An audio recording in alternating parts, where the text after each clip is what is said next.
हम सब गोंडी से वाकिफ है। यहाँ का एक एक बच्चा यही पैदा हुआ, यहाँ का एक एक बुजुर्ग यही गोंडी के हाल देखे। मेरे भाइयों, जितने हमारे जिम्मेदार बैठे यहाँ के, ये तो जमाने से गोंडी जैसे सब जिम्मेदार माशाल्लाह ऊपर बैठे हैं हमारे सब। आप लोग तो सबको जानते ही है, पर आप लोग खुद पूछो अपने आप से, यहाँ पे जितने एमपी, यहाँ पे जितने एमएलए, यहाँ पे जितने नगर सेवक, बता दो कि यहाँ के लोगों के लिए क्या किए। यहाँ पे खाली है एमपी का है, एमएलए का है, नगर सेवक का है, खाली इनकी एक जिम है और इनका एक हॉल है, और कुछ है क्या? क्यों नहीं है? इसलिए नहीं है कि इनको हम कुछ बोलते ही नहीं है, इनसे कुछ पूछते नहीं है। ये खाली आते हैं, इनकी एक ही चीज होती, खाली हॉल होती, जिम होती है। अरे ये हॉल और जिम के जगह पे तुम हॉस्पिटल बनाओ, कुछ डेवलप करो। यहाँ पे 80% गरीबी जो है, जो बच्चे की पढ़ाई, जो बच्चा जो गरीब है, जो स्कूल नहीं भेज सकता है, जो घर में तकलीफ है, यहाँ पे 80% गरीबी है। ऐसे ऐसे गोंडी के अंदर ऐसे ऐसे घर है, यहाँ पे जो रफीक नगर में जो खड़े हुए, यहाँ पे कई लोग बेचारे जो पाव और पानी डुबा के खाते, इसके लिए कि उनके अंदर बहुत गरीबी है, वो एफर्ट नहीं कर सकते। रोज का 100 रुपया, 50 रुपया, 150 रुपया, दो बच्चे, 3 बच्चे, एक तो झोपड़ा अंदर है, थोड़े दिन के बाद डेमोनेशन हो जाता है, हर मसले कुछ ना कुछ हो जाता है। मेरे भाइयों, अभी भी वक्त है हमें संभलने का। संभलना इसलिए कि यहाँ पे स्थानिक आदमी जब तक नहीं रहेगा उसको नहीं मालूम पड़ेगा कि यहाँ पे क्या हो रहा है। आप देखो, जितने एमपी या नगर सेवक या आमदार जो भी आते और चले जाता, कौन यहाँ पे रुकता है? कोई एक नगर सेवक, कोई एक एमपी, कोई एमएलए का घर है यहाँ पे? मेरे भाइयों, खुद ही हम सोचो, खाली चंद दलाल लोग जो आते हैं बाहर से, वो अपनी अपनी पार्टियों का सिंबल लेके आते हैं कि ये है वो है, ये हम गुमराह हो जाते हैं। आज हमें फैसला खुद करना है कि क्या सही है क्या गलत है। और एक फैसला ऐसा भी मत करो, मेरे बोलने पे से, किस भाई के बोलने पे से, किसी के माथे पे नहीं लिखा होता है। अपना दिल क्या बोलता है, अपना ईमान क्या बोलता है, क्या सही लगता है, उसको फैसला करो।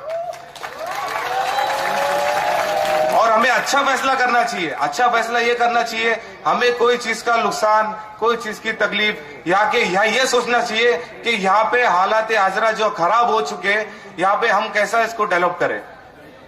यहाँ पे उनसे पूछो कि यहाँ पे क्या होना चाहिए, यहाँ पे एक हॉस्पिटल होना चाहिए, यहाँ पे कॉलेज होना चाहिए, क्यों नहीं है? खाली हॉल है क्या? ये हॉल और जिम की जगह पे कॉलेज नहीं बना सकते क्या? पावर है, एमएलए के पास पावर रहता है। कॉलेज यहाँ पे एक भी कॉलेज है? यहाँ पे गोंडी के अंदर खाली एक जन बता दो कि यहाँ पे कोई कॉलेज है एमपी एमएलए का जो यहाँ के बच्चों के लिए फ्री है क्या? क्यों नहीं है? किसकी गलती है? हमारी गलती भी है। और चंद जो दलाल लोग आते हैं, वो जो इधर उधर के, ये हमारा ये है वो है, ये भाई ये बार गुमराह नहीं होना है।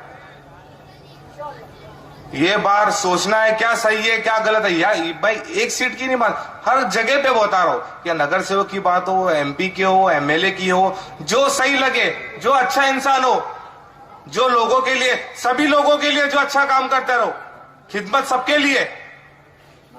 हम खा रहे, हमारा बाजू में भाई परेशान है, भूखा है, तो सही है क्या? मेरे भाइयों, वक्त है, अपने पास बहुत वक्त है। ये 90 अभी नौजवान के हाथ में, आप सल्लल्लाहु अलैहि वसल्लम फरमाते हैं कि एक नौजवान मुसलमान जो रहता है, कोई भी नौजवान जो एक इंसान की रीढ़ की हड्डी होता है, और रीढ़ की हड्डी होती है जो जिस्म की पूरी ताकत होती है, वो अगर टूट गई तो सब खत्म। अभी सब मिलके, जो देखो, मैं भी लड़ रहा था, मुझे कितना तकलीफ दिए, मुझे कितना तकलीफ दी है, आप लोग को जानते हैं कि मुझे इतना तकलीफ दी है, क्या क्या नहीं केसों में फंसाए, ये फंसाए। मैंने खाली गलती किया लड़के? क्या मैं गलती किया? मैंने लड़के इनके अगेंस्ट खड़ा हुआ, लड़ा, मैंने गलती किया? क्यों नहीं? हमारा हक है। हम जब एमपी हम लोग बना रहे, एमएलए हम लोग बना रहे, नगर सेवक हम लोग बना रहे, क्यों बना रहे? हमारे वोट से। सब में बड़ी ताकत किसकी है? अपने वोट की। अगर हम लोग एक वोट नहीं देंगे तो कोई एमपी एमएलए कुछ भी नहीं बनेगा। मत दो ये बार, ये वोट किसी को मत दो। सब तुम्हारे घर तक आएंगे कि भाई पहले हम लोग ये बनाएंगे फिर वोट देंगे। आएंगे कि नहीं आएंगे? क्यों? उनको कुर्सी की लालच है। मेरे भाई लोग, हमारे पास बहुत बड़ी ताकत है, वो ताकत है वोट की। और ये बार हमके सोच समझ के फैसला करना है, किधर कोई दलाल के पीछे नहीं जाना है। बहुत से दलाल लोग आएंगे, भाई ये हमारे सामने ये किए, वो किए, ये किए, चांद को नीचे लेके आ गए, इसको ऊपर लेके चले गए, उसको नीचे, एक से एक आपको देंगे जिसकी आप लोग को जानकारी नहीं है। पहले मैं भी ऐसी बहुत सी बातें सुनता था, अरे भाई ये चीज बना, मालूम नहीं था। अब इंशाल्लाह सामने बात करो कि कौन क्या किया क्या नहीं किया, इंशाल्लाह बताता हूं। मेरे भाइयों, खाली इन लोग ने कुछ नहीं किए। और रोड, ये जो भी चीज बनती है बीएमसी फंड से बनती है। बीएमसी जो हमारे पास जो फंड आता है, फंड इनके पास कैसा आता है? बीएमसी के पास आता है। हम फंड जो देते, हम टैक्स जो देते हैं, वो टैक्स का पैसा रिप्लेस आता है। सही है क्या नहीं? हम जो टैक्स लेते, हमारे ऊपर हर खाने का टैक्स, इसका टैक्स जो गवर्नमेंट में जमा होता है, वो टैक्स बीएमसी के अंदर जमा होता है। उसके बाद उन लोग फंड देते। नगर सेवक का काम, नगर सेवक को, आमदार को आप लोग ने हीरो बना दिए। क्यों? क्या आप लोग को मालूम ही नहीं? घुसे नहीं? मुझे मालूम है कुछ नहीं है। अरे जो एक चीज है, एक हम जिम्मेदार बनाए, वो जिम्मेदार का फर्ज बनता है कि भाई यहाँ पे क्या काम हो रहा है। यहाँ पे उनको खाली बताना रहता है कि ये काम है, ये काम है, ये काम है, और उधर बताना पड़ता है। कोई बहादुरी नहीं है, कोई अपने जेब का पैसा नहीं दे रहा है। कौन दे रहा है जेब का पैसा? अगर जिस दिन जेब का पैसा देने लगे उस दिन कोई आएगा ही नहीं इधर। ना एमपी आएगा, ना एमएलए आएगा, ना नगर सेवक आएगा। पकड़ पकड़ के लेके आएंगे, वह बनो।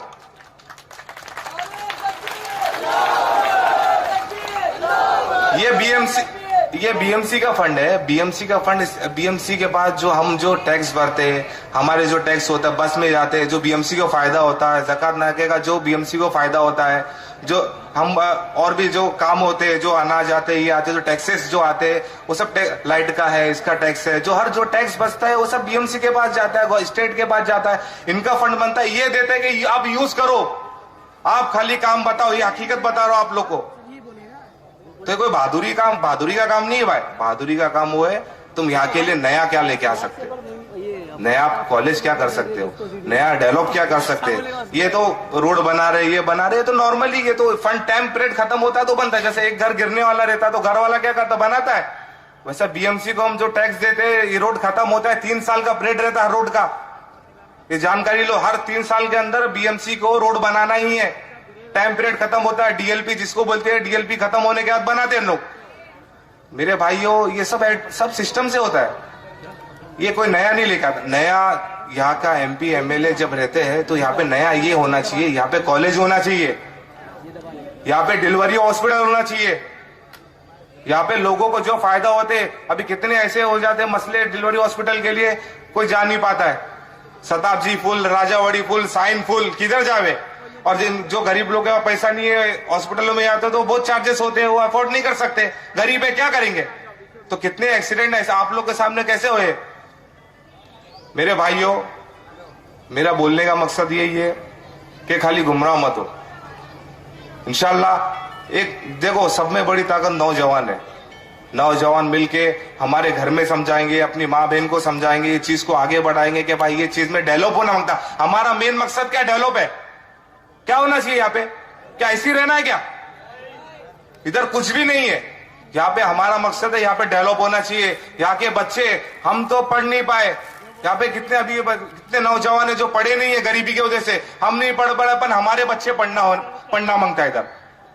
यहाँ पे पढ़ाई में अभी ये एक अहद करो कि इंशाल्लाह यहाँ पे जितने बच्चे, अरे इसमें यही बच्चे लोग में से आप लोग इनको पढ़ाओ, इसमें से डॉक्टर, आईएएस ऑफिसर, वकील सब बनेंगे। नहीं है क्या? यहाँ पे सब है।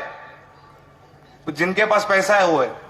जो गरीब नहीं पढ़ा सकते और 2-2 लाख रुपया, 3-3 लाख रुपया डिपॉजिट डोनेट कैसा करेंगे वो, जब उनके घर के वांदे, घर के एकदम परेशानी है, इनके घर के हालात खराब है, कैसा दे सकते क्या? आप लोग में से भी कितने जने बेचारे कुछ नहीं कर सकते, क्या करें, मजबूरी है। 2-2 बच्चे, 3-3 बच्चे नहीं कर सकते। मेरे भाई लोग, अभी भी वक्त है हमारे पास। ये इलेक्शन में भी सोचो, जो सही आदमी है, कुछ मत करो। सब में अच्छी एक चीज बताओ, क्या रात में 2-2 रकात शुक्राना पढ़ो, नफिल नमाज पढ़ो, इस्तिखारा करके सो जाओ कि भाई हमारे लिए यहाँ के डेवलप के लिए कौन आगे आएगा। सब में बड़ी ताकत अल्लाह की ताकत। मेरे भाई लोग, जो सही है वो करो, जो तुम्हारा दिल बोलता है वो करो। जो आएगा बोलेगा मैं, देखो कितनी बार आप लोग देखो, हर एमपी एमएलए जो भी आते हैं, नगर सेवक आते हैं, ये भाई मुझे लेके आओ, पानी लेके आऊंगा, मुझे लेके आओ, रोड बनाऊंगा, मुझे ये बार जीताओ मैं ये बनाऊंगा, मुझे ये जीताओ मैं वो करके दूंगा, ये करके दूंगा, क्या क्या करके दूंगा। अरे जब आप में जब इधर के लिए, इधर के लोगों के लिए मोहब्बत है, यहाँ के लिए प्यार है, तो आप ये जीतूंगा क्यों बोल रहे, पहले करके बताओ ना। बीएमसी के अंदर खाली नगर सेवक, एमपी एमएलए, कोई भी स्टेट के अंदर सब जा सकते। जिसको मालूम है खाली नगर सेवक का मतलब है कि एक जिम्मेदार को इधर बनाया गया है कि यहाँ के लोगों के मसले को लेके उधर जाएगा। कोई बहादुरी नहीं है, कोई बहादुर नहीं है नगर सेवक ने एमपी। हाँ, बहादुर कौन है, सच्चा इंसान कौन है, अच्छा इंसान कौन है, जो यहाँ की बातों को वहां तक लेके जाए और यहाँ के लिए काम करके लाए। तो उसके लिए भाई मेरे पहला काम होना चाहिए, यहाँ के लिए डेवलप का सोचो, यहाँ पे क्या मसले चल रहे, हर मसले के ऊपर गौर करो, यंग जनरेशन मिलो, भाई के साथ बात करो, बैठो, क्या होना चाहिए, कैसा डेवलप होना चाहिए। यहाँ पे हम खाली डेवलप को सोचो कि आगे हम कैसा डेवलप करेंगे। हम हर जगह से कमजोर होते जा रहे, यहाँ के गरीब जितने जो गरीब थे और गरीब होते जा रहे। अभी जो है वक्त है अपने पास, सब मिलो, एक साथ जुटो, सब माशाल्लाह सब यंग लड़के लोग हैं और इंशाल्लाह मुझे तो इनका हौसला देख के ऐसा लग रहा है कि इंशाल्लाह इन लोग जरूर इनकलाब लेके आएंगे। और मेरे भाई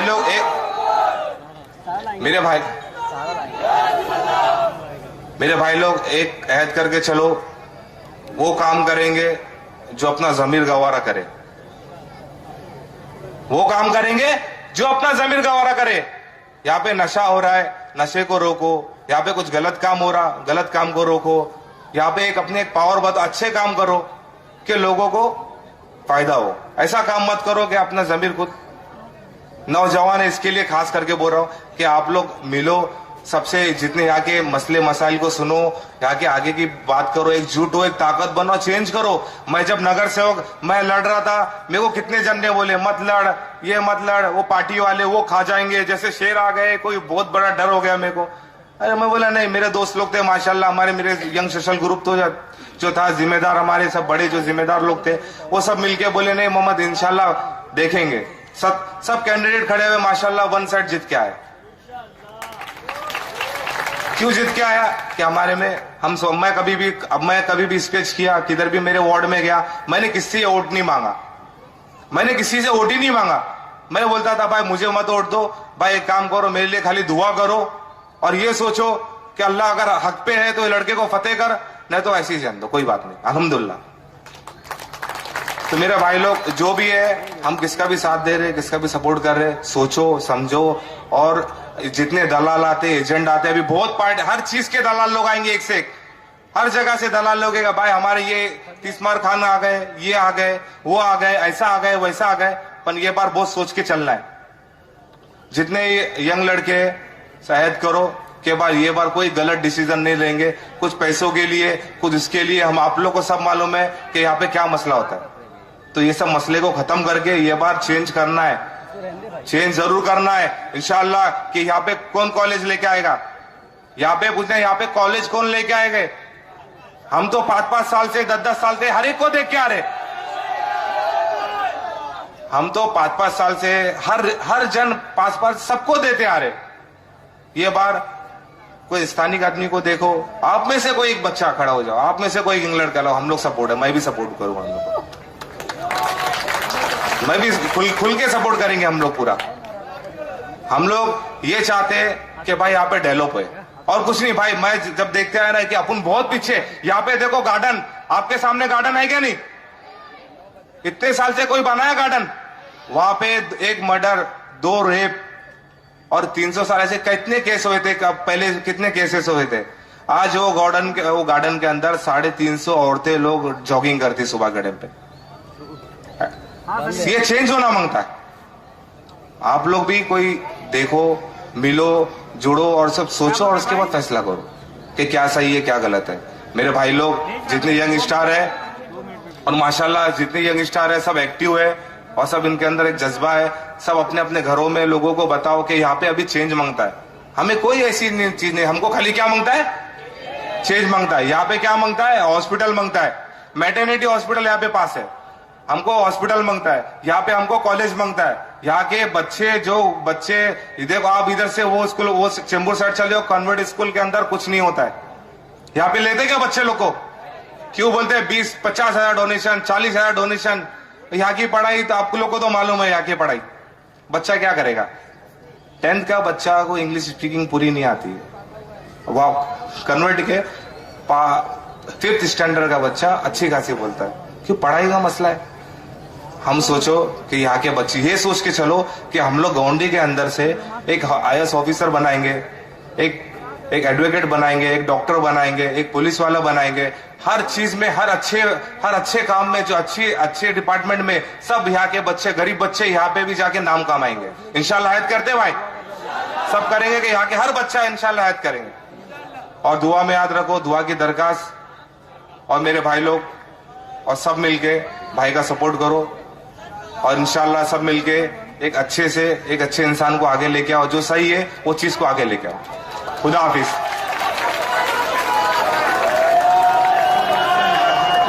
ये थे मोहतरम आली जनाब शेख मोहम्मद सिराज साहब। मैं दावत खिताब दे रहा हूं हैदराबाद से आए हुए मजलिसी आमदार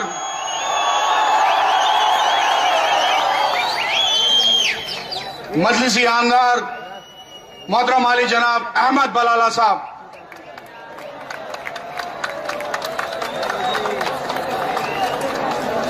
अस्सलाम वालेकुम वरहमतुल्लाहि वबरकातुहू।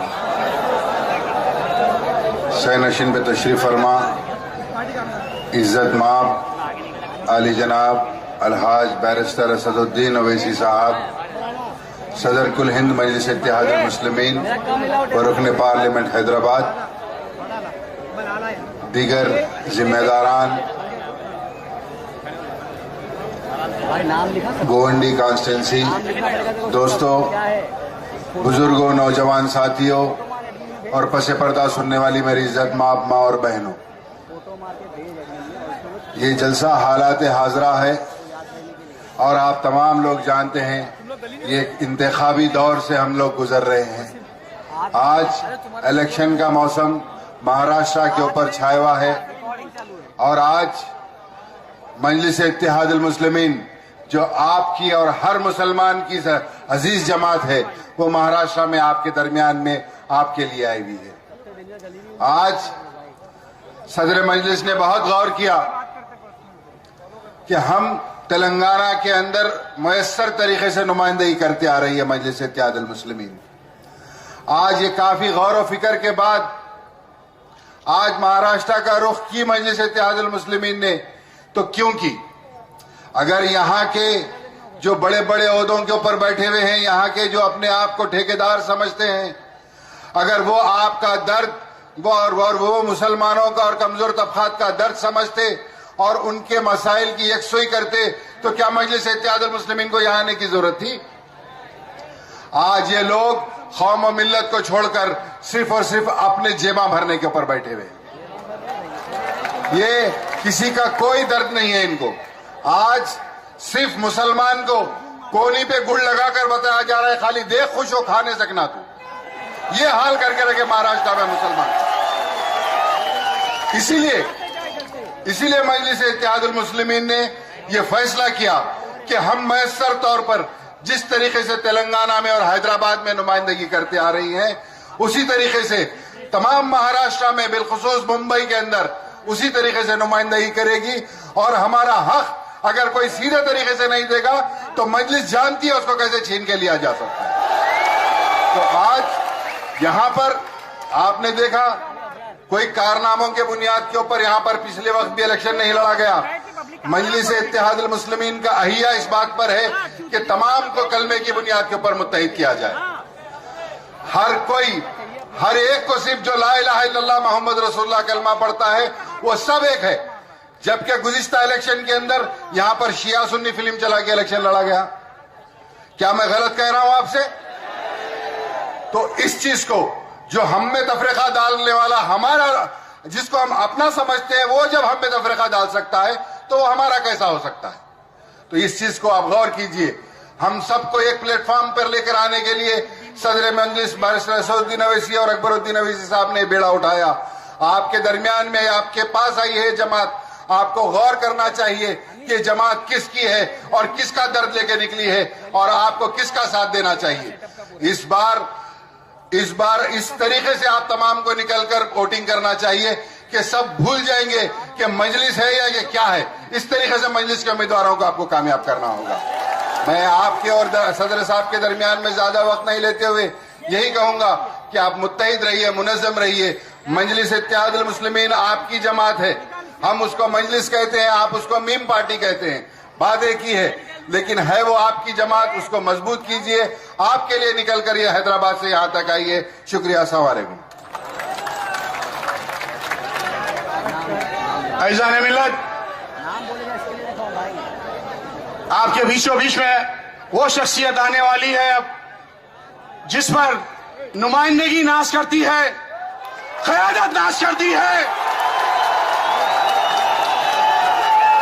तकबीर, नारे तकबीर, नारे तकबीर। देखो देखो कौन आया, देखो देखो कौन आया। नारे तकबीर।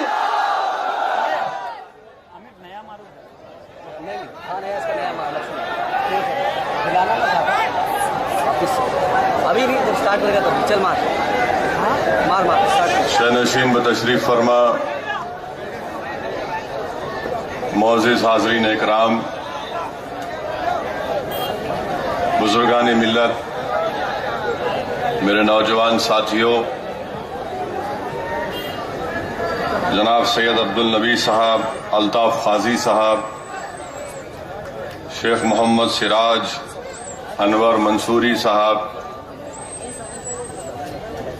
मेरे मजलिसी रुफ़क़ा, नौजवान साथियों, आप तमाम को मेरा अस्सलाम अलैकुम रहमतुल्लाहि व बरकातुहू। मेरे अजीज दोस्तों,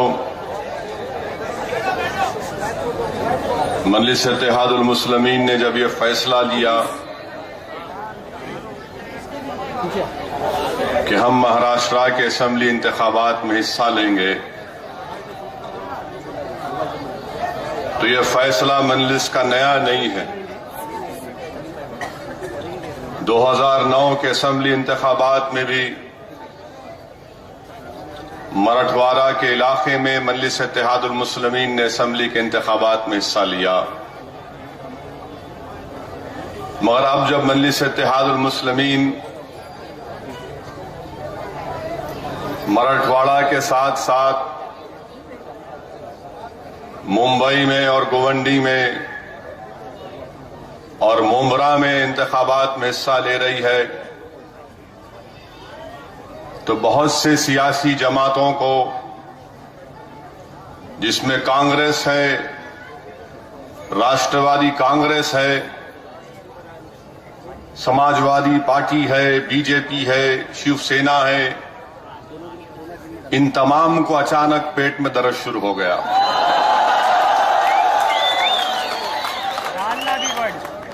और सब के सब एक ही जबान में ये बोल रहे हैं। आने के बाद सबको कांग्रेस वाले ये बोलते हैं ये कम्युनल पार्टी है, कांग्रेस वाले बोलते हैं कि ये फिरका परस्ती की बात करते हैं, राष्ट्रवादी कांग्रेस के लोग बोलते हैं ये सिर्फ भड़काऊ भाषण देते हैं, समाजवादी पार्टी के लोग बोलते हैं मुल्क को बांटने की बात करते हैं, बीजेपी शिवसेना ये कहती है कि ये भारत माता से मोहब्बत नहीं करते, ये मुल्क के गद्दार हैं। मैं इन तमाम पार्टियों से कहना चाह रहा हूं आज आपके सामने और आज के इस जलसे से मैं इन तमाम को एक पैगाम देना चाह रहा हूं कि आपका हर इल्जाम मुझे कबूल है। थोड़ी देर के लिए आपने कहा कि मैं फिरका परस्त हूं, मैं सिर्फ मुसलमानों की बात करता हूं। आपने कहा कि हर आपका इल्जाम कबूल है, मगर मैं आज गोवंडी के इस जलसे से कांग्रेस पार्टी से, राष्ट्रवादी कांग्रेस से,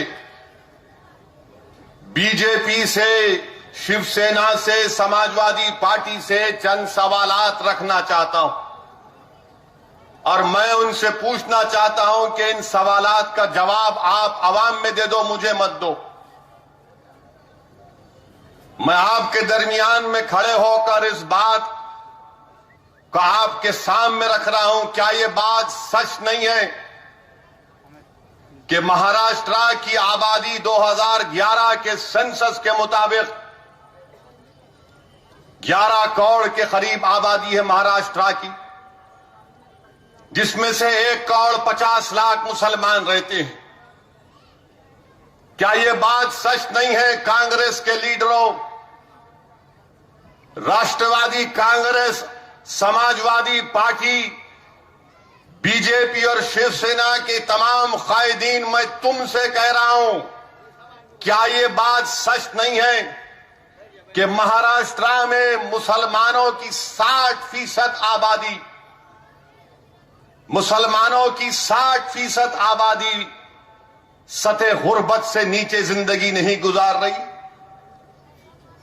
अगर 1.5 करोड़ की आबादी यहां महाराष्ट्र में मुसलमानों की है, तो 60% मुसलमान एक दिन में 32 रुपये भी नहीं कमा सकते। क्या यह सच है या झूठ है? मुझे जवाब दो।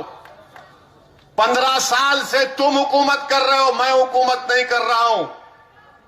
15 साल से तुम्हारा चीफ मिनिस्टर, 15 साल से तुम्हारा होम मिनिस्टर, 15 साल से तुम्हारा फाइनेंस मिनिस्टर, 15 साल से हर चीज तुम्हारी। मगर ये तो बता दो भैया, इस 15 साल में तुमने कौन सी बांसुरी बजा दी?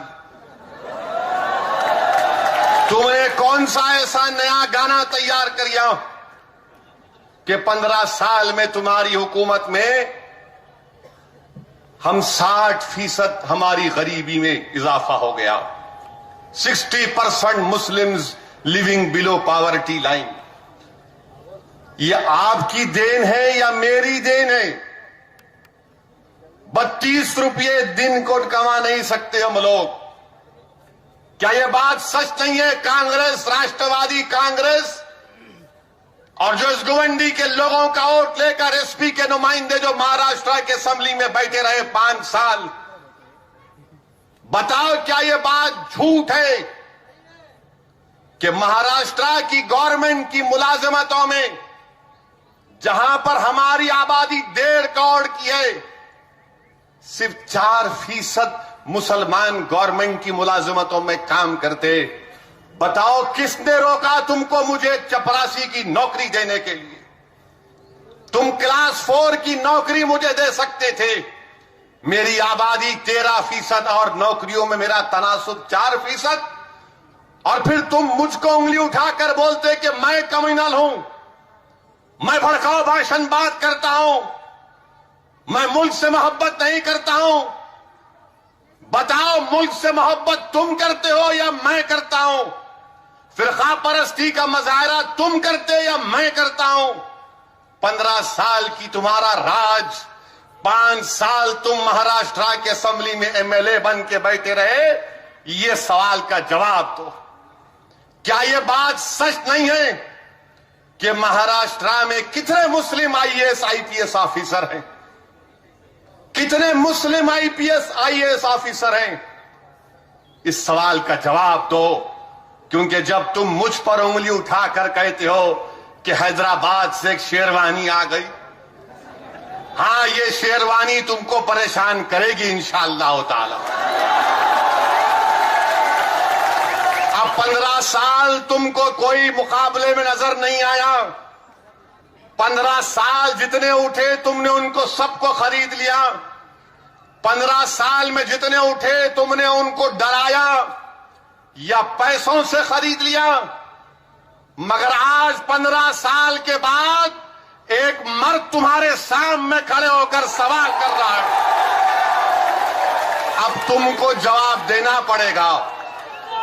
कांग्रेस, राष्ट्रवादी कांग्रेस, सपा वाले एयर कंडीशन कमरों में बैठ बैठकर इनका खून भी ठंडा हो चुका है।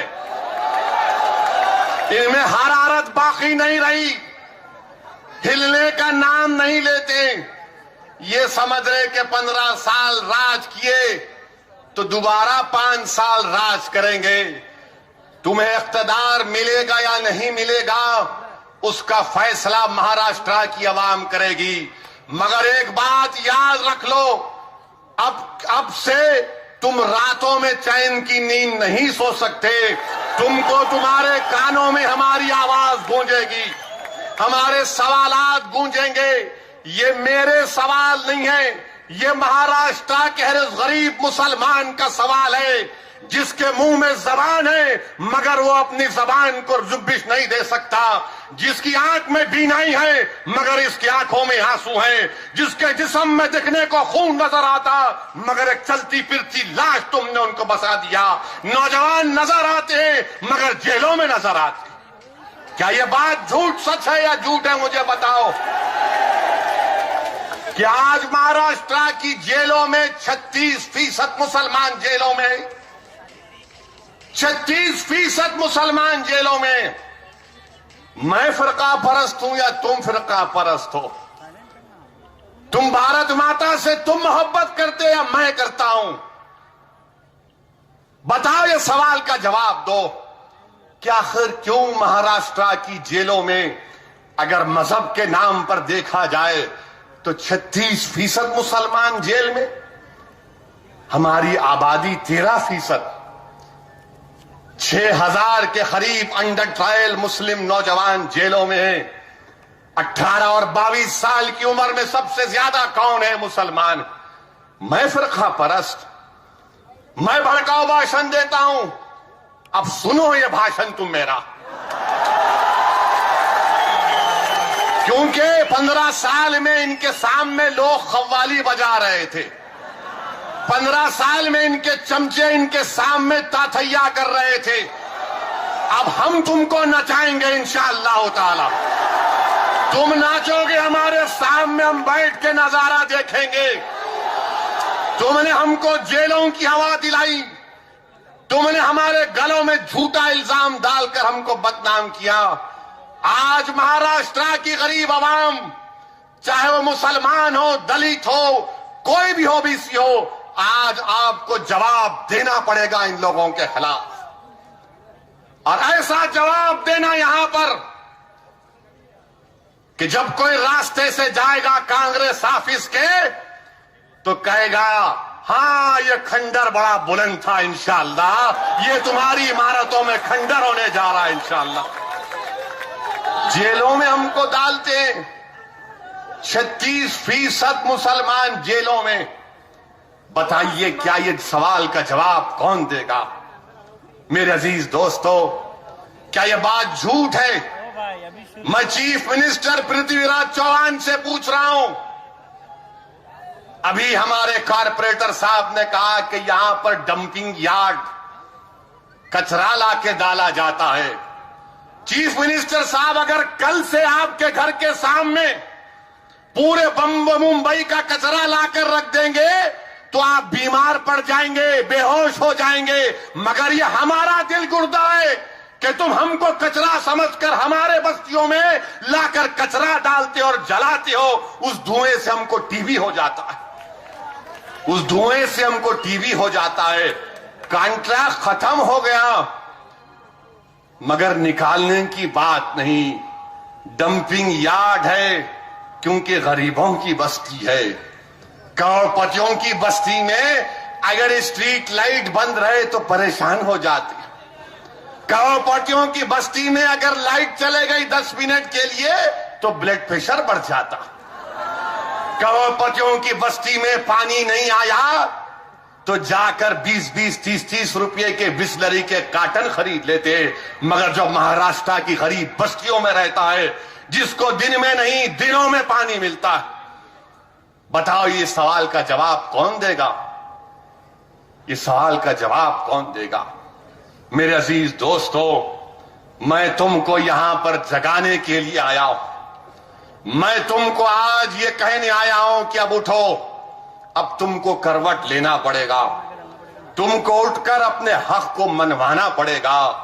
ये जमहूरियत है, डेमोक्रेसी है, और डेमोक्रेसी में जब तक आप उठकर अपने हक का मुतालबा नहीं करेंगे, कोई लाकर आपको देने वाला नहीं, कोई लाकर आपको देने वाला नहीं।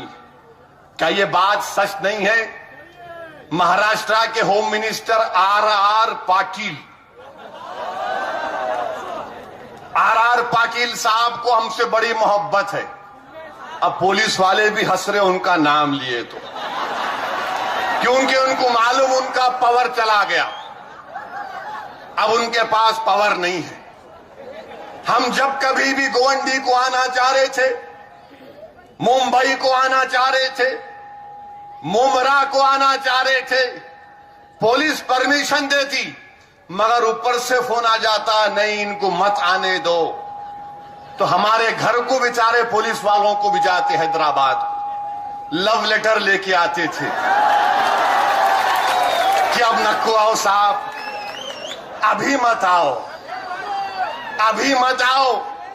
अरे हम बोलते क्यों नहीं आना, हमको नौकरी करना है, सही है, हमको उनसे कोई इख्तलाफ नहीं है।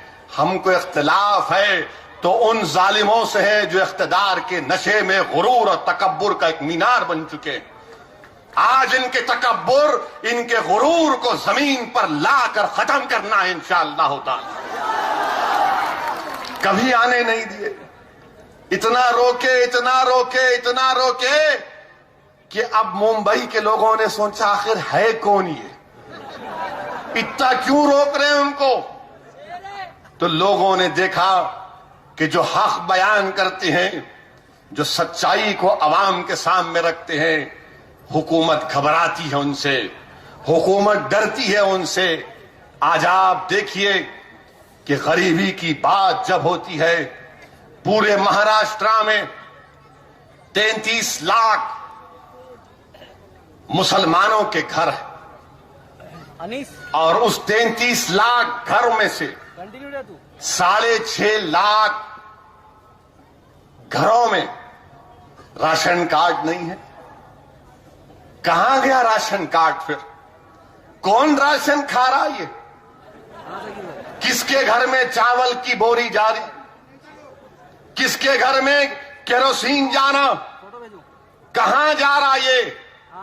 हमारी गरीबी का सबसे बड़ा सबब यह है कि हमारे पास राशन कार्ड नहीं है। मेरे अजीज दोस्तों, इन सवाल का जवाब कौन देगा? आज इलेक्शन आ रहा है, आपको जवाब देना है मेरे भाई, आपको जवाब देना है। गरीब गरीब होता है तो ताकतवर यह समझता है कि उसका मैं इस्तेसाल करूंगा, एक्सप्लॉइट कर दूंगा, मगर गरीब की खामोशी में एक धमाका होता है, गरीब की खामोशी में, उसकी कमजोरी में एक पैगाम होता है। आज आपको जब इलेक्शन की वोटिंग का दिन आएगा, आपको इन सवालात को सामने रखकर जवाब देना पड़ेगा कि बताओ इसका जिम्मेदार कौन है, इसका जिम्मेदार कौन है।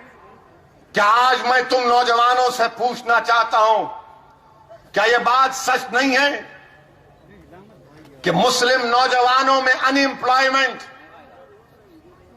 इतना ज्यादा है कि दूसरे मजहबी तबकों से डबल हमारे पास अनएम्प्लॉयमेंट है, बेरोजगारी है? इसका जवाब कौन देगा?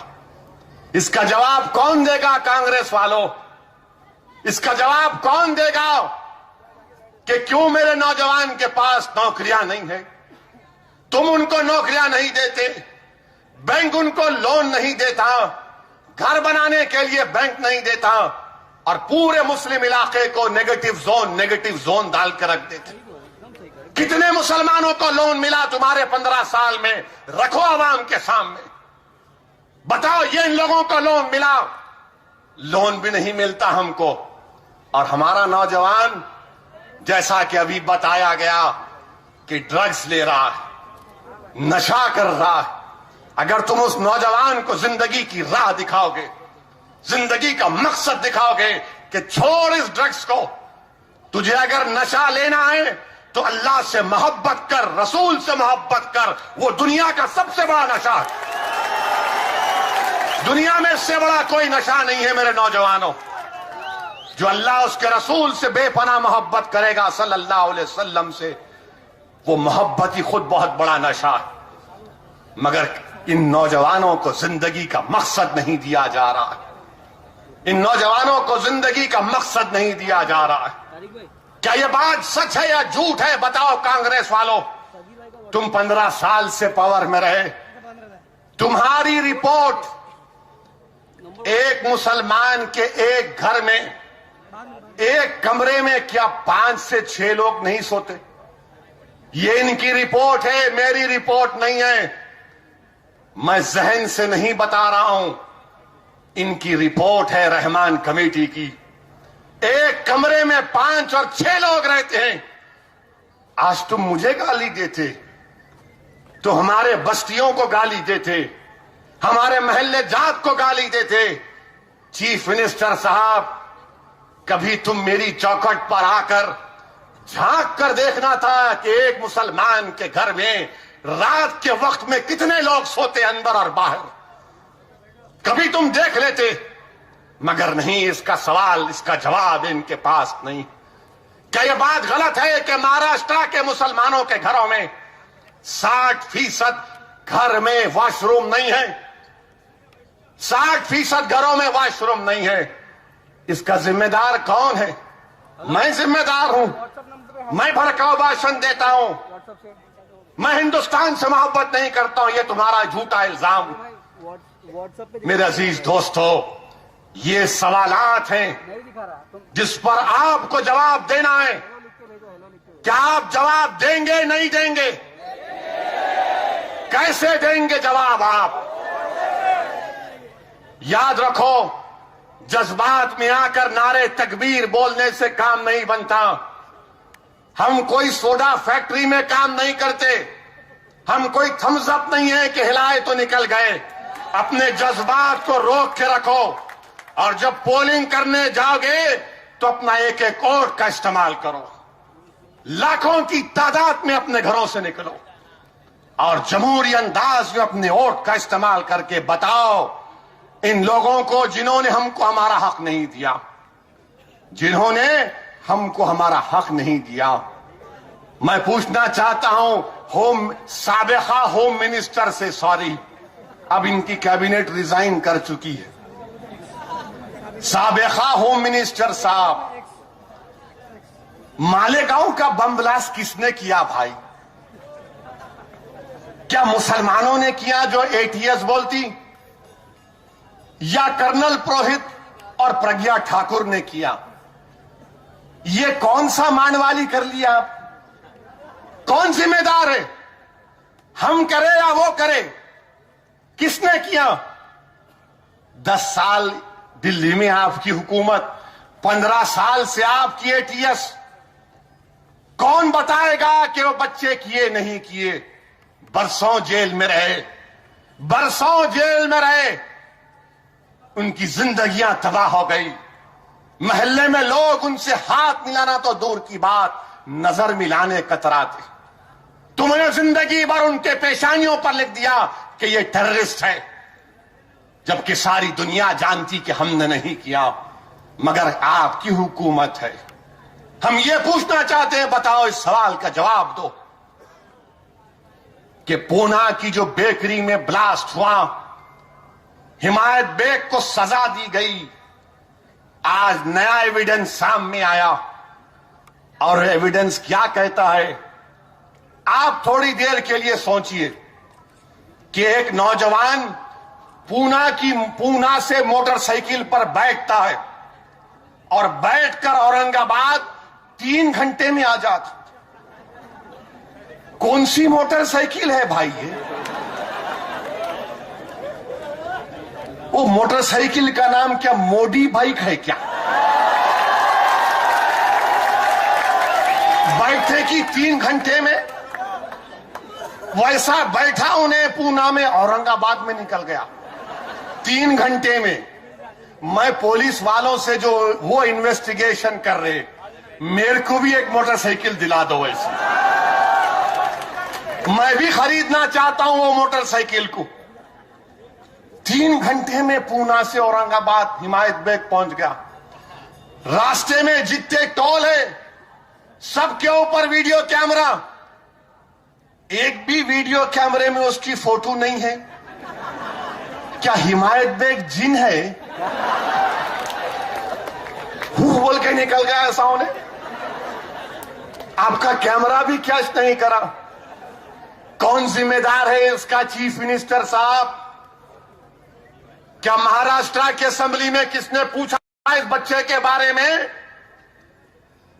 क्या महाराष्ट्र की असेंबली में और महाराष्ट्र की ऐवान में यह सवालात की गूंज उठी?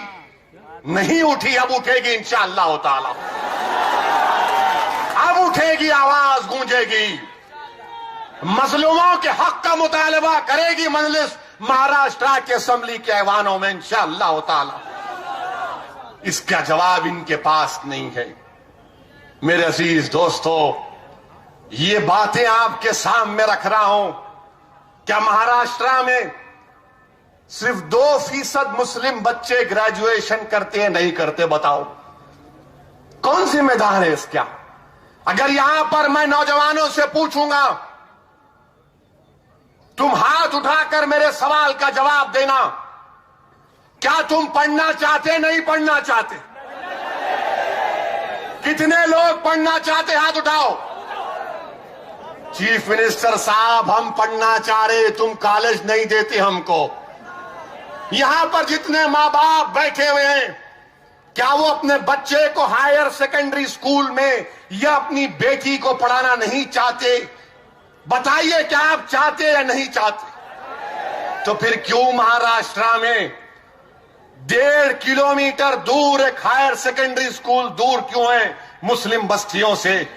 क्या ये फिरका परस्ती नहीं है? क्या ये कम्युनलिज्म नहीं है? क्या ये मेरा भड़काऊ भाषण है?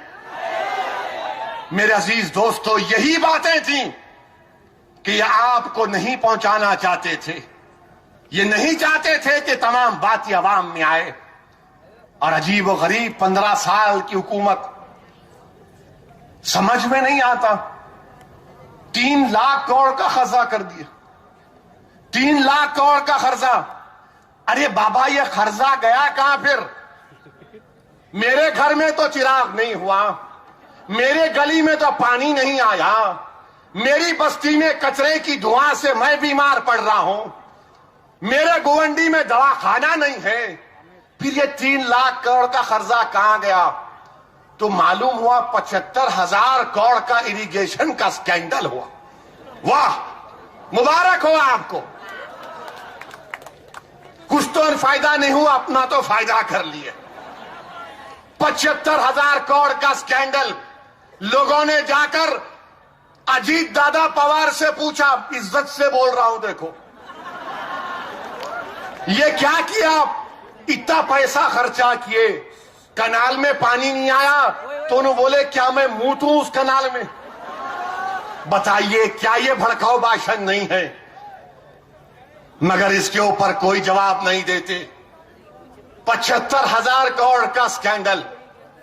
इसके बावजूद भी महाराष्ट्र की आवाम पर 3 लाख करोड़ का खर्चे का बोझ डाल के चले गए। अब आने वाली 4 नस्ल ये कर्जा अदा करेगी। आप आराम से अपने बंगले में बैठेंगे जाके, सिक्योरिटी आपके अतराफ में होंगी, मगर गरीब पिसेगा, गरीब मेहनत करेगा, मरेगा, जिंदा होगा, मरेगा, जिंदा होगा, आपके ये गलत पॉलिसियों की वजह से। मेरे अजीज दोस्तों, महाराष्ट्र में आज आपको एक इनकलाब बर्पा करना है। एक इनकलाब बर्पा करना है। आपको अपनी जमात को मजबूत करना है। लोग बोलते कि नहीं मजलिस आएगी तो फिरका परस्ती में इजाफा होगा।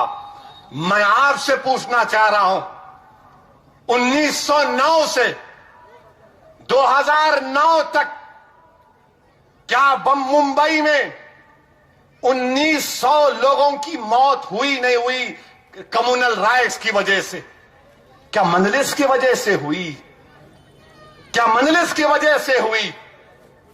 किसने किया फिर ये? आपकी हुकूमत।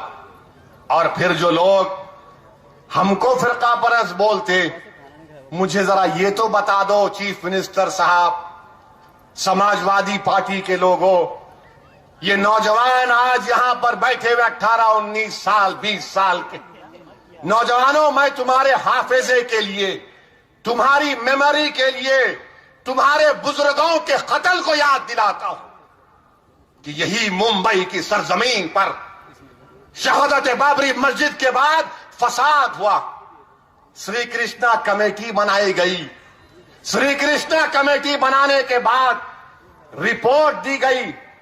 जब रिपोर्ट ऐवान में रखी गई तो आज कांग्रेस के एक बहुत बड़े लीडर हैं जनाब नारायण राणे साहब, संजय निरुपम साहब ने खड़े होकर कहा था अगर श्री कृष्णा कमीशन के सिफारिशात पर अमल होगा तो बंबई हिल जाएगा। आज वो कांग्रेस में आ गए। क्या कांग्रेस पार्टी सेकुलरिज्म का नोटरी ऑफिस है क्या? आप कहीं आ गए तो आप स्टैम्प मारे तो सेकुलर, नहीं मारे तो कम्युनल। सबके सब सेकुलर हो गए और मैं कम्युनल हो गया। क्यों कम्युनल हुआ? क्योंकि मैं इनके इशारों पर नाचने वाला नहीं हूं, इनकी आंख में डालकर बोलने वाला हूं, इनसे सवाल करने वाला हूं, इनसे अपना हक का मुतालबा करने वाला हूं। इनको ये पसंद नहीं आते। इनको कौन चाहिए? इनको भीख मांगने वाले चाहिए, इनको पैर पकड़ने वाले चाहिए, इनको सर सर बोलने वाले चाहिए, इनको इनके सामने नाचने वाले चाहिए। मजलिस तुमसे कहती ये हिंदुस्तान जिसको हम तमाम ने अपने खून से आजाद किया, ये हिंदुस्तान किसी के बाप की जागीर नहीं है, ये हिंदुस्तान सबका है, ये हिंदुस्तान सबका है। आपने, हमने, हिंदुओं ने, मुसलमानों ने, दलितों ने, सबने अपना खून बहाया, अंग्रेजों से आजादी दिलाई। इसीलिए तो किसी शायर ने कहा था इसमें सबका खून शामिल है, ये किसी के बाप का मुल्क नहीं है। बंबई भी किसी के बाप का नहीं है। यहां पर हर कोई आ सकता है, हिंदुस्तान का टूट हिस्सा है। और हम तो, हिंदुस्तान तो हमारा है। आप बोलेंगे कैसा है? यहां पर हमारे उलमा मौजूद होंगे, मेरी इस बात से मुत्तफिक होंगे कि हमको क्या सिखाया गया, क्या पढ़ाया गया कि जब हजरत आदम दुनिया को आए तो हिंदुस्तान को आए। तो ये मेरे बाप का मुल्क हुआ, नहीं हुआ? मेरे बाप आदम का, आदम अलैहिस्सलाम का मुल्क है। इन्हों बोलते नहीं हम किराएदार, नहीं हम किराएदार नहीं है भाई, हमारे बाप का है ये। यहीं से दुनिया का आगाज हुआ। हम नहीं आते तो दुनिया भी नहीं आती वजूद में, और हम जब तक जिंदा है दुनिया आबाद, हम नहीं तो दुनिया नहीं। याद रखो मेरे अजीज दोस्तों, ये बातें हैं जिनको सुनने से इनके कानों में बिजली गिर जाती, इनको रातों में नींद नहीं आती, इनको परेशानी हो जाती है, इनका पेट खराब हो जाता है। और हम ये बातें करते रहेंगे। हमको इख्तिदार की चौखटों पर बैठने से मतलब नहीं है। मुझे कोई मिनिस्ट्री का इंशाअल्लाह शौक था न रहेगा, और इंशाअल्लाह ताला जब तक अल्लाह इस जिस्म में हयात को बाकी रखेगा, मैं एक सिपाही की तरह तुम्हारे लिए लड़ता रहूंगा और इसी तरह इस दुनिया से चला जाऊंगा। मुझे याद रखो नौजवानों, मुझे तुम्हारा जनरल बनने का शौक नहीं है, मुझे तुम्हारा लीडर बनने का शौक नहीं है, मैं तुम्हारे साथ कंधे से कंधा मिलाकर ठहरना चाहता हूं। मैं तुम्हारे साथ ठहर कर तुम्हारी आंख से जो नाइंसाफी जो तुमसे की जा रही है उसके बहते हुए आंसुओं को समझना चाहता हूं।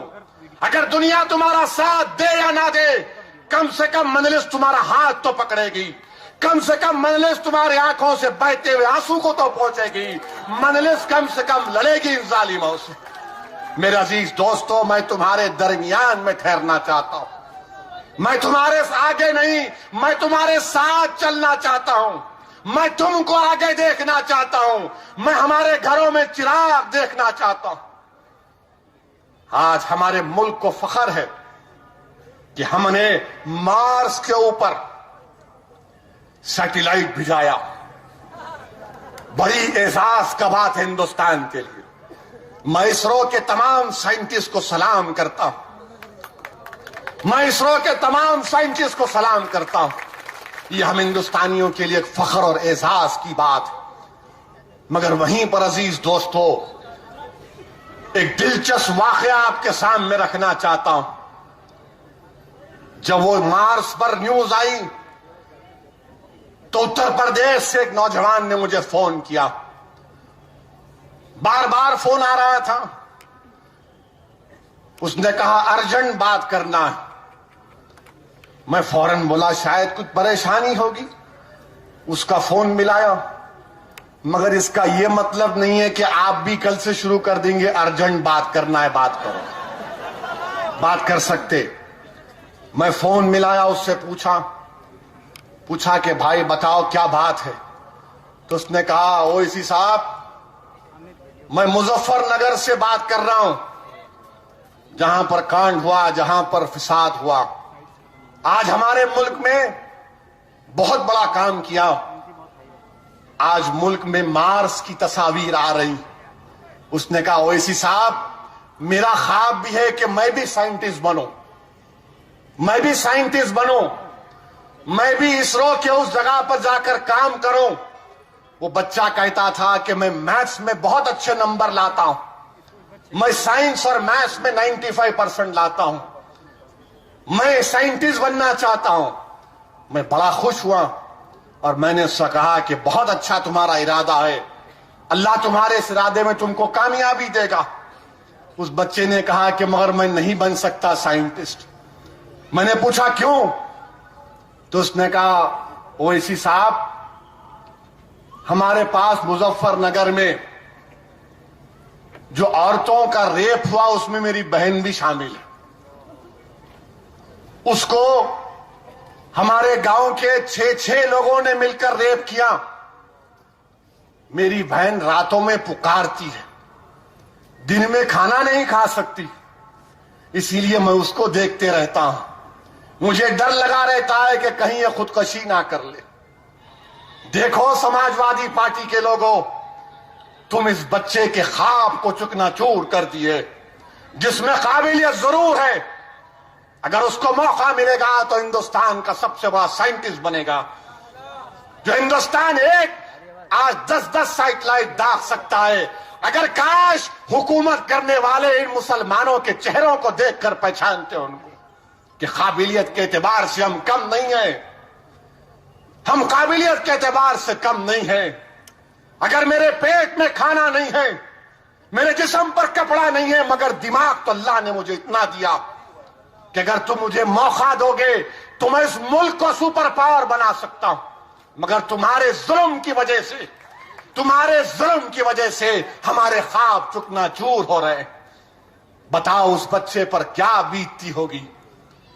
इतना नेक ख्वाब वो देख रहा है कि मैं हिंदुस्तान का साइंटिस्ट बनना चाहता हूं, मैं भी उस तरह का एक सैटेलाइट दागना चाहता हूं, मैं इस मुल्क को सुपर पावर बनाना चाहता हूं। मगर समाजवादी पार्टी के लोगों, मुलायम सिंह यादव साहब जो बड़े फखरिया अंदाज में कहते हैं कि मैं मौलाना मुलायम हूं। मुलायम सिंह यादव साहब, हाथ जोड़ के आपसे बोल रहा हूं, हमारे मौलानाओं को बदनाम मत करो। हमारे मौलाना बड़े गैरतमंद होते हैं, गयूर होते हैं, इज्जतदार होते हैं। आपने क्या किया? समाजवादी पार्टी ने यह काम किया कि जिन औरतों की इज्जत लूटी गई, 1.5 साल हो गए, अब तक चार्जशीट नहीं पड़ी, अब तक चार्जशीट नहीं पड़ी। 15 दिन पहले वो जो हमारी बहन की इज्जत लूटी गई, उसको उसके गांव में गोली चलाई गई, उस पर कह तू अपनी कंप्लेन वापस ले ले। बताओ मुलायम सिंह, समाजवादी पार्टी सपा वाले, क्या ये तुम्हारा इंसाफ है कि 50,000 मुजफ्फरनगर में हम बेघर हो गए? क्या ये तुमसे हमारी मोहब्बत है? बताओ, क्या ये तुम्हारा इंसाफ है? आज आकर बुड़ंग बांग दावे करना, क्या ये तुम्हारा इंसाफ है कि उत्तर प्रदेश में 80 पार्लियामेंट की सीटें, कितनी 80, क्या ये सेकुलरिज्म की कामयाबी है कि 18% मुसलमानों की आबादी उत्तर प्रदेश में, और एक भी नहीं जीतता, एक भी नहीं जीतता, एक मुसलमान भी नहीं जीतता। मिस्टर मुलायम सिंह, ये कौन सा सेकुलरिज्म है आपका? मगर मुलायम सिंह जीते, बहू जीतती, भतीजा जीतता, और छोटे भाई का पोतरा भी जीत जाता।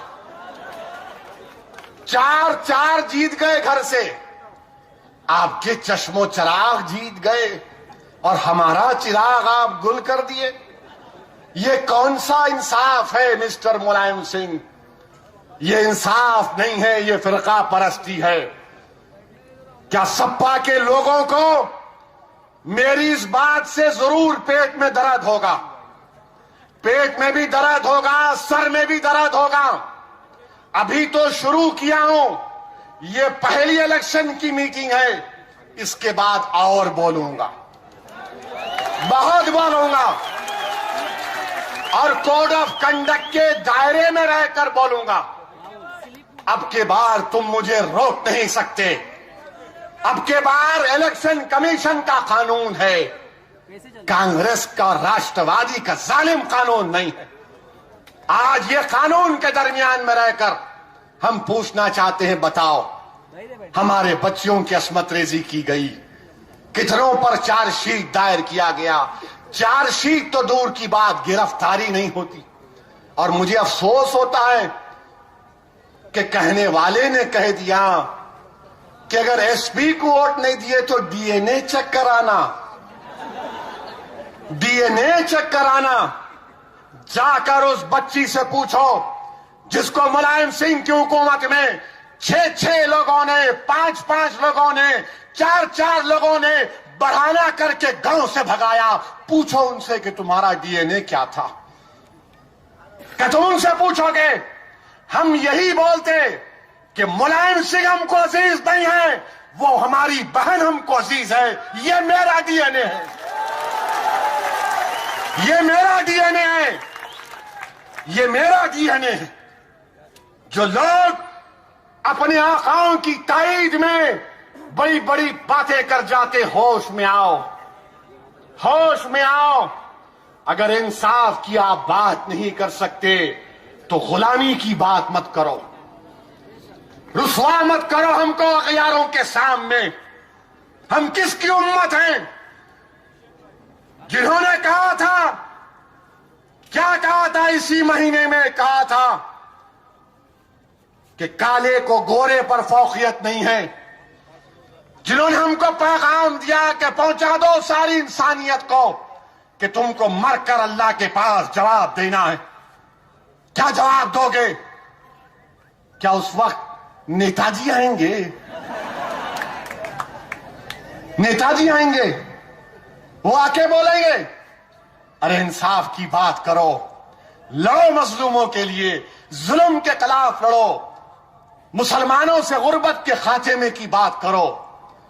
दवाखाने की जरूरत है, स्कूल की जरूरत है, कॉलेजेस की जरूरत है, इज्जत की जरूरत है। ये हमको काम करने की जरूरत है, इन पर कोई तवज्जो नहीं दी जाती। और फिर अजीजान मिल्लत, हमारे प्राइम मिनिस्टर और उनकी पार्टी और फिर आरएसएस। प्राइम मिनिस्टर लाल किले से अच्छा बोले 10 साल तक कोई कम्युनल राइट नहीं होना। हम बोलते 10 साल क्यों, 100 साल ले लो आप। 10 साल क्यों भाई, 100 साल ले लो। ये झिकझिक क्यों, ये टेंशन क्यों, ये मारामारी क्यों, ये चीराचीली क्यों, पकड़म पकड़ी, police tear gas, lathi charge, firing, फिर रातों में हमारे घर के दरवाजे तोड़ के पकड़ के लेके जाना। ठीक है, 10 साल नहीं 100 साल ले लो, हम तैयार। मगर हमारा सवाल यह है, क्या ये मुल्क हिंदू राष्ट्र है या सेकुलर मुल्क है? क्या है मुल्क? ये हिंदू राष्ट्र है क्या? क्या ये भड़काऊ भाषण की बात है क्या? नहीं है। ये मैं नहीं, आरएसएस के सर संचालक मोहन भगवत ने कहा ये हिंदू राष्ट्र है। मनमोहन सिंह ने, हमारे मोदी ने वहां से कह दिया 10 साल तक। फिर आप ये बताइए, गोवा के डिप्टी चीफ मिनिस्टर बोल दिए हो गया हिंदू राष्ट्र। फिर उत्तर प्रदेश से यहां पर बड़ी तादाद में लोग रहते हैं, एक बड़ी मोहतरम शख्सियत योगी साहब ने कहा लव जिहाद। ये कौन सा लव जिहाद है भाई? हमको जरा एक स्टैटिस्टिक्स बता दो आप कि क्या मुस्लिम औरतों की आबादी में इजाफा हुआ या उतना ही है? लव जिहाद कहां है? लव जिहाद ये मगर नफरत पैदा करना। मिस्टर प्राइम मिनिस्टर, आप हमको बता दो आप सच्चे हैं या ये लोग सच्चे हैं? क्योंकि आप तमाम एक ही हैं, आप तमाम एक ही हैं। बताओ कौन सच्चा है? प्राइम मिनिस्टर थोड़े दिन पहले एक और बयान दिए। क्या बयान दिए? कि हिंदुस्तान का कोई भी मुसलमान अल-कायदा आईएस से ताल्लुक नहीं है, वो हिंदुस्तान के लिए जीता और मरता। मिस्टर प्राइम मिनिस्टर, आप सच्चे हैं या वो अखबार की रिपोर्ट झूठी है जो हमारे बच्चों को बदनाम कर रहे हैं?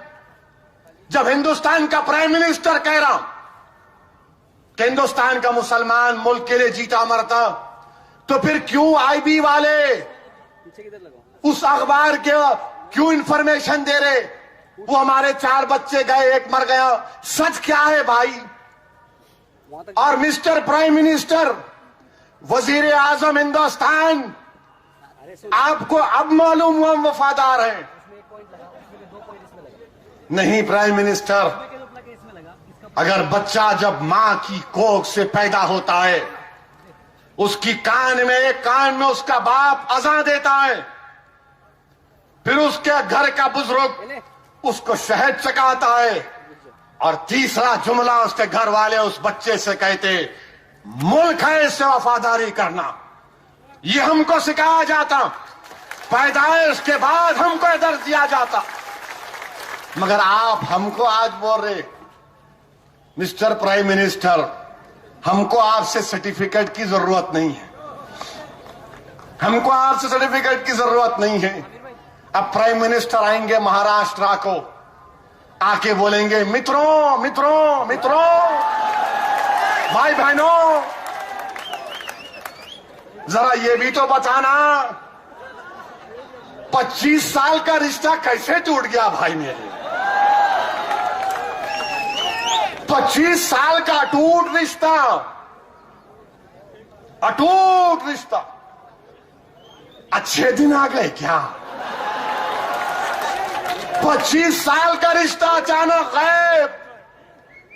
मिस्टर प्राइम मिनिस्टर, आप अपनों को साथ लेके नहीं चल सक रहे, कभी अपनों को तो साथ लेके चलो। 25 साल के बाद अचानक बेचारे शिवसेना वाले भी परेशान हैं। हम कितना कुर्बानियां नहीं दिए, 15 साल बाहर रहे और अचानक जब मिठा खाने का टाइम आया, रसगुल्ला, तो बोले नहीं तुम नहीं खाना, मैं खाता हूं। वाह, सबका साथ सबका विकास। क्या ये सबका साथ सबका विकास है? 25 साल साथ रहे, मेरे को नहीं मालूम क्या क्या खुसट हुई, क्यों छोड़े, क्या छोड़े, मगर एक पैगाम तो गया, एक पैगाम तो गया। मगर मेरे अजीज दोस्तों, मेरे नौजवानों, मेरे बुजुर्गों, मेरे इज्जतदार माँ और बहनों, मेरे गयूर नौजवानों, आज मैं तुमसे फिर से अदबन गुजारिश कर रहा हूं कि मुझे इख्तिदार का, हमको इख्तिदार का शौक नहीं है। इस महाराष्ट्र की सियासत में एक करवट पैदा करो खुदा के लिए, एक इनकलाब पैदा करो नौजवानों। तुमको कल के लिए नहीं, आज के लिए काम करना है। बहुत नाइंसाफी हो गई मेरे भाई, बहुत इस्तेसाल कर लिया गया, बहुत एक्सप्लॉयटेशन हो चुका। अब नौजवानों, बुजुर्गों, इन नौजवानों की सरपरस्ती करो, हमको समझाओ, नसीहत करो, हमको डांटो अगर हम गलती करते हैं। मगर मैं हमारे बुजुर्गों से कह रहा हूं कि हमारी नियतों पर शक मत करो।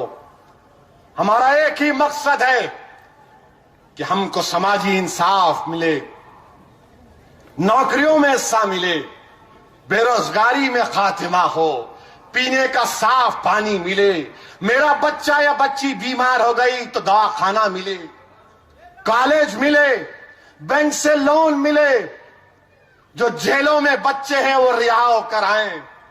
बताओ, ये हमारा एजेंडा है, हमारा एजेंडा कोई और नहीं है। आपने ऐसे ऐसे लोगों का साथ दिया जिन्होंने आपको धोखा भी दिया और आपके पीठ पर खंजर मारा, इतना खंजर मारा कि तुम्हारी पीठ को छन्नी छन्नी कर दिया गया। मैं आज तुमसे सिर्फ यही कह रहा हूं कि अपने हाथों से इस जमात को उठा लो। नहीं मालूम इस दुनिया में मेरा कितना वक्त है, नहीं मालूम किसका कितना वक्त है, मगर परवरदिगार जानता है कि मेरा एक एक लफ्ज इखलास पर मबनी है। और मैं यही चाहता हूं कि इंसाफ हमको मिले, कोई हमको गैरत की नजर से ना देखे। हम डर कर नहीं जिएंगे, हम इज्जत से जिएंगे। हम डर कर भाग भाग कर नहीं जिएंगे, हम सीना तान कर जिएंगे इंशाअल्लाह ताला। अगर तुम सीना तान कर जीना चाहते, अगर तुम जालिम से पंजा आजमाई करना चाहते, अगर तुम अपने हक को मनवाना चाहते हो, तो आओ इस कमजोर का साथ दो। ये जमात तुम्हारी जमात है मेरे दोस्तों, जिसने हुकूमतों से टकराया, जिसने ये नहीं देखा कि कौन ताकतवर है, जिसने वक्त के फिरौन से, वक्त के नमरूद से, वक्त के अबू जहलों से मुकाबला किया।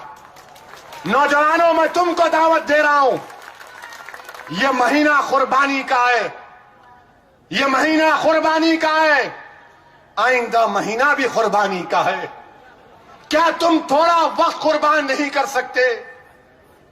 क्या तुम थोड़ा पसीना नहीं बहा सकते? क्या तुम थोड़ा सा वक्त नहीं निकाल सकते अपने मुस्तकबिल के लिए? क्या तुम नहीं देखते कि कैसे अल्लाह की मोहब्बत में एक वालिद ने अपने बेटे को पेश कर दिया? क्या तुम भूल गए उस दास्तान को कि कैसे एक नाना के नवासे ने अपनी गर्दन को कटा दिया मगर जालिम से समझौता नहीं किया? आओ नौजवानों, अब बहुत हो चुका, बहुत नाइंसाफी हो चुकी, एक करवट लो, अपने इत्तेहाद का सबूत दो, अपने इत्तेहाद का सबूत दो। जाओ घर घर पैगाम पहुंचाओ, वोट डालो, मंजिल का निशान पतंग का होगा। मैं दावत फिक्र दे रहा हूं, मैं दावत फिक्र दे रहा हूं, मैं दावत फिक्र दे रहा हूं हमारे दलित भाइयों को। अच्छी बात कही हमारे भाई ने अभी कि साहब, हमारी पार्टी का नारा ये है कि जय भीम जय भीम। बहुत अच्छा नारा है, बहुत दम है इसमें, इतना दम है कि दुश्मन को बेदम कर देंगे इंशाअल्लाह ताला। आओ, मैं दलितों से गुजारिश करूंगा, हमारे बैकवर्ड क्लास के भाइयों से कहूंगा, हमारे हिंदू भाइयों से कहूंगा कि हमारी लड़ाई हुकूक की है, हमारी लड़ाई हक की है। बताओ, मैंने जो कुछ भी इस 40-45 मिनट में बयान किया, क्या मैंने किसी के दिल को दुखाया? मैं अपने दिल की तकलीफ को आवाम के सामने रख रहा हूं। मेरे जो सीने में तकलीफ है, जो आंखों में आंसू हैं, जो तकलीफ है, जो करवट है, उस तमाम चीजों को आपके सामने रखा हूं। तुम्हारी जबान बनकर जबानी की तर्जुमानी कर रहा हूं। यह हमारी बात है। अरे कोई तो सुन लो हमारी बात को। हम गुलामी करने को तैयार नहीं हैं, हम सर झुकाने को तैयार नहीं। हम अल्लाह के आगे सर झुकाने वाले, हम हुकूमतों के आगे सर नहीं झुकाएंगे। हम अपने हक के लिए लड़ेंगे और पार्लिमानी जमहूरियत में हमको इस बात की इजाजत है कि हम वोट के जरिए अपने पार्टी को कामयाब करें। ये पार्टी आपकी है, यह आपकी दिलों की धड़कन है। और जान लो, सुन लो, समझ लो, कांग्रेस, राष्ट्रवादी कांग्रेस, सपा, बीजेपी, एसपी, शिवसेना, ये इलेक्शन की पार्टी नहीं है। ये एक बार आके जाने वाली नहीं है। अब आ गए तो यहीं पर रहेंगे। एक इलेक्शन गया, बल्दिया आएगा, बल्दिया का इलेक्शन लड़ेंगे।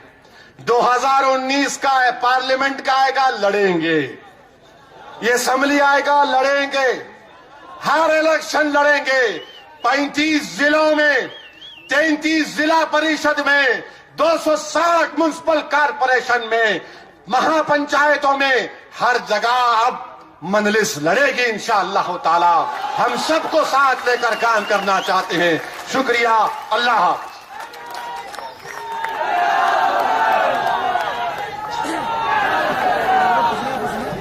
क्या बोलने का है?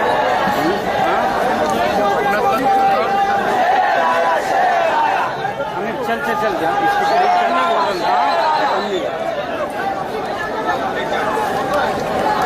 ये भाई, ये सारी चीजें देखो तुम लोग। रिकॉर्डिंग बंद कर देता हूँ भाई, खत्म करो ना।